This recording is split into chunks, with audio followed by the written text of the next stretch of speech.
बेटा ऐसे ही ससुराल में रहना और सबका ख्याल रखना।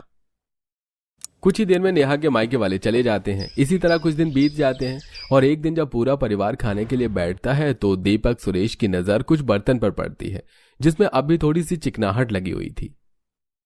आरती, आज बर्तन किसने साफ किए हैं? ये बर्तन तो सही से साफ ही नहीं है। देखो, इन कांच के बर्तन में तेल की चिकनाहट लगी है और कुछ बर्तन जले हुए भी हैं। मैं गंदे बर्तन में रखा हुआ खाना नहीं खा सकता। बहू, तुम्हारी वजह से पूरा खाना अब बर्बाद जाएगा। किसने धोते ये बर्तन? सच में भाभी, आप दोनों ही बड़ी ही लापरवाह हैं। मुझे क्या बोल रही हो? इस बार ये गलती मुझसे नहीं, देवरानी जी से हुई है। कांच के बर्तन की चिकनाई साफ न होने की वजह से पूरा परिवार खाने से उठ जाता है और नेहा को सुनाया जाता है। जैसे जैसे समय बीतता है, घर में रखे कांच के बर्तन से अब नेहा को परेशानी होने लगती है। ऐसे ही एक दिन जब नेहा बर्तन धो रही थी तो उससे कुछ कांच के कप गिरकर टूट जाते हैं और उस पर भी उसे अपनी सास से डांट सुनने को मिलती है। बहू जानती भी है ये सारे बर्तन कितने महंगे आते हैं। आराम से बर्तन साफ किया कर। अब फिर से एक नया सेट लाना पड़ेगा तेरी वजह से।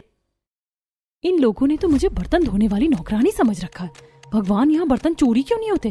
काश कि मेरे गांव के चोर यहाँ आ जाते और इनके घर के सारे बर्तन चोरी करके ले जाते, तो मुझे बर्तनों के लिए सुनना ना पड़ता और ना ही इतने बर्तन धोने पड़ते।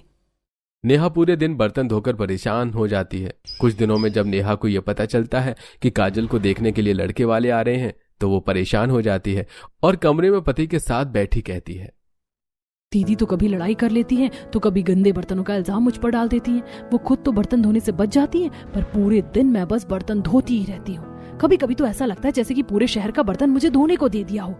मुझसे इतने बर्तन नहीं धोए जाते। तुम कुछ करो ना।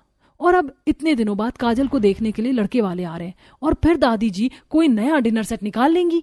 मैं तुम्हारी परेशानी समझता हूँ, पर मैं इसमें क्या कर सकता हूँ? तुम्हें खुद दादी जी से बात करनी चाहिए।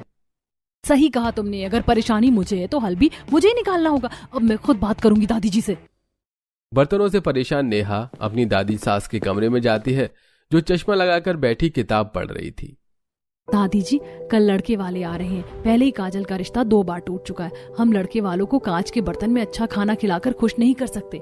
याद है ना आपको, जब आप लोग मुझे देखने के लिए आए थे और आप लोगों को खुश करने के लिए मेरी माँ ने केले के पत्ते पर खाना खिलाया था और आपको कितना अच्छा लगा था।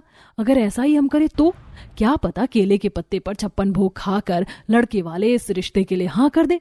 वैसे भी वो कहावत तो आपने सुनी ही होगी, दिल का रास्ता पेट से होकर जाता है।